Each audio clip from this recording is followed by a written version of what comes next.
Pemeriksaan AG sudah dilakukan di Polres tentunya ya, dilakukan di Polres, termasuk pemeriksaan oleh psikologi forensik ya, terkait dengan digital forensik, melihat transkrip dari device ya, tentu menjadi bagian daripada alat bukti. Percakapan WhatsApp antara AG kepada David sebelum peristiwa penganiayaan terjadi beredar di media sosial. Kuasa hukum David dari LBH Ansor, Melissa Anggraini, membenarkan jika chat yang beredar di medsos adalah percakapan AG yang meminta David bertemu dengannya sebelum peristiwa penganiayaan terjadi. AG sempat meminta bertemu dengan David melalui pesan WhatsApp, namun David sempat menolak ajakan tersebut. Gue telepon Brimob gue kalau lo batu. Mager ngapain? Telepon coba. Lu bilang sama tante lu ya, aneh. Tante gue di mobil. Mobil apaan? Turun sekarang. Jawab dong. Camry, lo kenapa sih nggak mau turun banget sih? Terkait dengan percakapan ini, kuasa hukum AG menegaskan jika isi percakapan masih panjang dan meminta publik melihat percakapan secara utuh. Soal viral jebakan dari Agnes itu gimana Bang tanggapannya Bang? Wah itu di penyidik ya, karena yang jelas itu chatnya panjang Mas, jadi memang harus dilihat secara utuh, jangan sepotong-sepotong ya, yang muncul kan sepotong ya. Tapi artinya itu betul Agnes sama David yang berkomunikasi? Sementara kuasa hukum saksi N yang juga orang tua dari teman David, Muanas Alaidit, memastikan jika setelah peristiwa penganiayaan terjadi, ketiga pelaku, Mario, Shen, dan AG, tak ada upaya menolong David yang sudah tidak berdaya. Saksi N ini kemudian mendatangi lokasi justru meminta agar si AG ini itu menolong dengan apa? Dengan cara meminjam pahanya untuk mengangkat agar kepalanya ini nggak terkulai gitu ya, karena sudah nggak berdaya gitu. Tapi pada saat itu menurut kesaksian klien kita, dia tuh nggak terkesan menolak gitu. Akhirnya terpaksa justru dari saksi kita kemudian yang mengangkat ya, walaupun kemudian dia membantu lewat tangannya, tapi sebetulnya tidak memberikan pengaruh apapun gitu, karena tangannya ini juga berada di balik tangannya saksi N. Polisi sudah menjadikan transkrip percakapan di WhatsApp antara AG, David, dan pelaku lainnya sebagai barang bukti untuk proses penyidikan. Sementara untuk pelaku AG, polisi belum melakukan penahanan. Tim Liputan Kompas TV.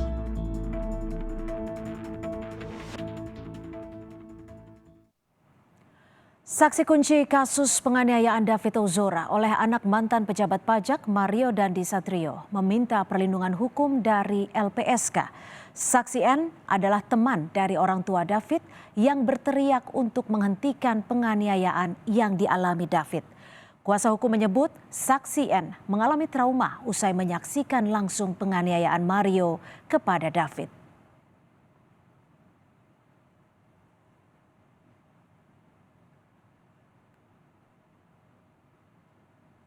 Saudara, lebih lengkap kita terhubung dengan jurnalis Kompas TV Putri Oktaviani di Rumah Sakit Mayapada, Jakarta. Okta, orang tua menyebut kondisi David mulai sadar dan mulai membaik. Seperti apa kondisinya sore ini, Okta? Ya, selamat petang Sintia dan juga saudara, benar sekali bahwa memang sampai dengan saat ini David Ozora, korban penganiayaan anak mantan pejabat Dijen Pajak yakni Mario Dandi, sampai saat ini masih mendapatkan perawatan intensif di Rumah Sakit Mayapada Jakarta. Kondisi David juga sebelumnya sempat dibagikan oleh ayah David yakni Jonathan Latumahina bahwa kondisi anaknya sudah mulai berangsur membaik dan masuk dalam fase pemulihan emosional. Yang juga menjadi catatan adalah memang kesadarannya sudah mulai meningkat meskipun beberapa kali lebih sering membuka mata, tetapi David memang belum bisa mengenali dengan betul dengan siapa ia berkontak. Dan sampai dengan saat ini juga David sudah tidak lagi menggunakan alat bantu bernafas ataupun ventilator. Artinya ada peningkatan yang signifikan selama ia mendapatkan perawatan di rumah sakit. Dan Sinta dan juga saudara yang terbaru tadi kami juga melihat ada Kapolda Metro Jaya yakni Irjen Fadil Imran yang datang. Tujuannya adalah untuk menjenguk David Ozora, tapi memang masih berada di dalam sehingga nanti akan kita pantau bersama seperti apa hasil dari Irjen Fadil Imran berada di dalam untuk menjenguk David Ozora. Cynthia. Ya, Okta, lalu adakah informasi terkini terkait dengan proses hukum para pelaku? AG sudah diperiksa, apakah akan ada penahanan terhadap AG? Iya, Sinta, sampai dengan saat ini tentu pendalaman maupun penyidikan masih terus dilakukan oleh polisi. Yang terbaru kita juga mengetahui bahwa AG sudah ditetapkan sebagai pelaku atau anak berkonflik dengan hukum. Tetapi memang tidak dilakukan penahanan. Alasannya memang dari polisi mengatakan ada yang harus dipenuhi begitu untuk bisa atau polisi juga mengacu pada Undang-Undang Sistem Peradilan Anak. Apalagi AG ini merupakan pelaku di bawah umur begitu. Tetapi kuasa hukum AG menyatakan bahwa kliennya ini akan kooperatif untuk bisa mengikuti ataupun bisa datang begitu dalam setiap pemeriksaan yang nanti akan dilakukan oleh polisi.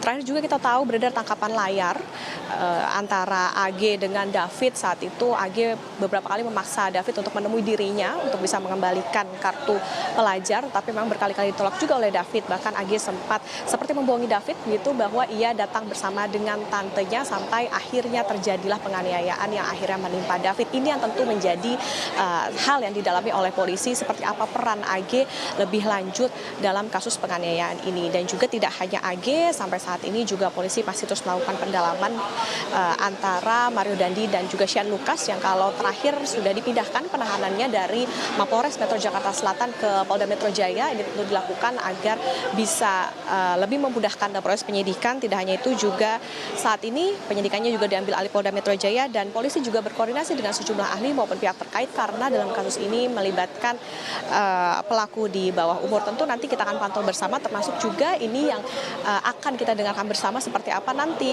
Apakah ada keterangan lebih lanjut dari Kapolda Metro Jaya Irjen Fadil Imran soal bagaimana proses hukum lebih lanjut dalam kasus penganiayaan terhadap David Ozora ini. Cynthia. Baik, terima kasih Putri Oktaviani, jurnalis Kompas TV melaporkan langsung dari Rumah Sakit Mayapada, Jakarta.